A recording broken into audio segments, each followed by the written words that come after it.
Consueto punto settimanale sulla politica nella nostra rubrica Veneto 1 con noi, con l'avvocato Alessio Morosin, indipendentista e rappresentante di Indipendenza Veneta, capolista al Senato. Buongiorno. Buongiorno a lei, buongiorno agli ascoltatori di Radio Veneto 1. Passiamo al punto principale del vostro programma, quello di Indipendenza Veneta, ovvero il progetto di referendum. Qual è lo stato dell'arte al momento? Allora, Indipendenza Veneta, come abbiamo spiegato altre volte, ha un progetto ambizioso, ha un progetto con delle tappe ben definite, ha un progetto dei contenuti chiari, cioè si mira all'indipendenza attraverso la procedura referendaria. Per fare questo abbiamo l'anno scorso impegnato il Consiglio regionale e il 28 novembre ha votato la famosa risoluzione 44. La giunta regionale e il Consiglio hanno un po' nicchiato, perso tempo. Noi non abbiamo però perso tempo, abbiamo raccolto firme e abbiamo portate a Barroso, al Parlamento europeo, a Bruxelles, alla Commissione. E non solo, ma la nostra commissione di giuristi, dove, ripeto, abbiamo anche due autorevoli professori, docenti di diritto costituzionale, docenti universitari, il professor Vitale dell'Università di Milano e il professor Carlo Lottieri dell'Università di Siena e altri, professor Bernardini, poi c'è l'avvocato Azzano Cantarutti, poi ci sono anch'io. È una bella commissione che ha lavorato attentamente, ha elaborato un progetto di legge per portarlo il prossimo sabato 16 febbraio a Venezia, con una marcia che partirà da Piazzale Roma, Ponte di Calatrava e andrà fino al piazzale davanti alla Basilica della Madonna della Salute.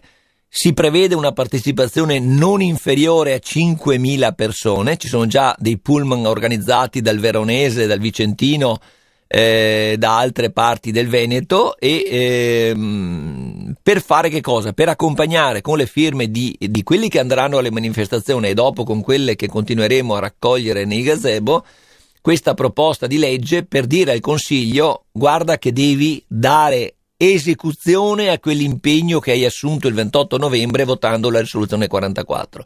Il referendum si deve fare.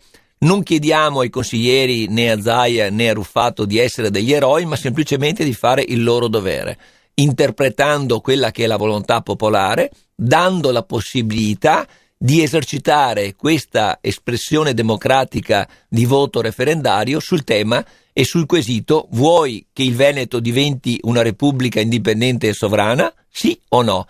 Questo è il quesito. È un quesito di democrazia, è un quesito che non può essere vietato da nessuna normativa interna italiana, è un quesito che bisogna volere politicamente con un'azione coordinata. È un po' triste, mi consenta, pur nel rispetto personale, io credo che il presidente Zaia non stia interpretando quelle che sono le esigenze del territorio e della popolazione del Veneto.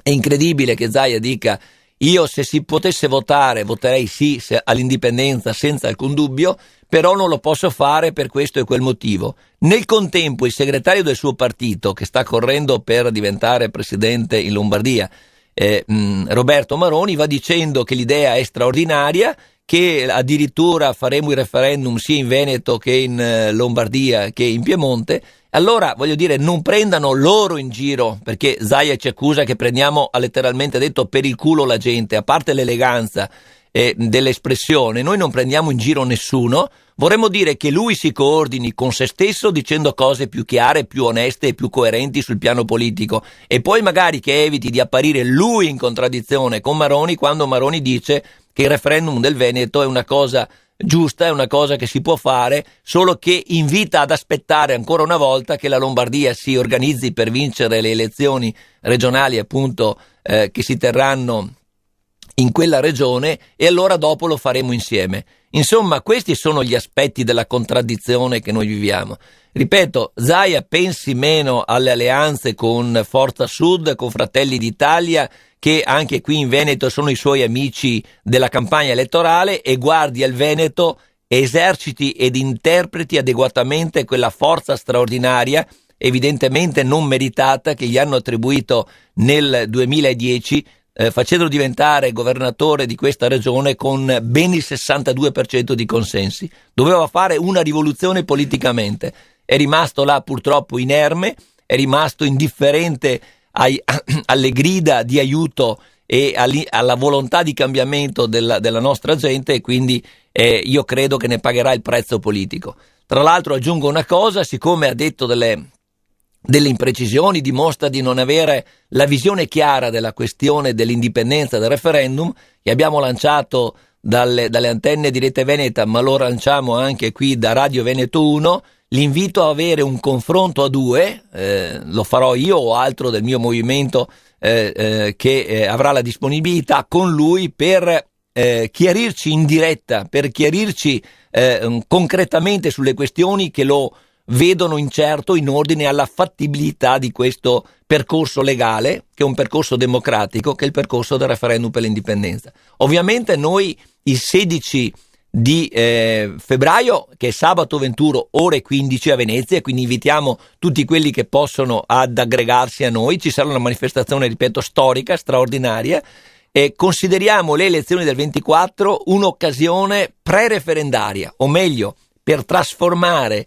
le elezioni italiane del 24 in una opportunità di manifestare la voglia e la scelta di indipendenza veneta. Noi ringraziamo l'avvocato Alessio Morosin, che ritroveremo sabato prossimo. Sì, grazie a lei, grazie agli ascoltatori e buona giornata.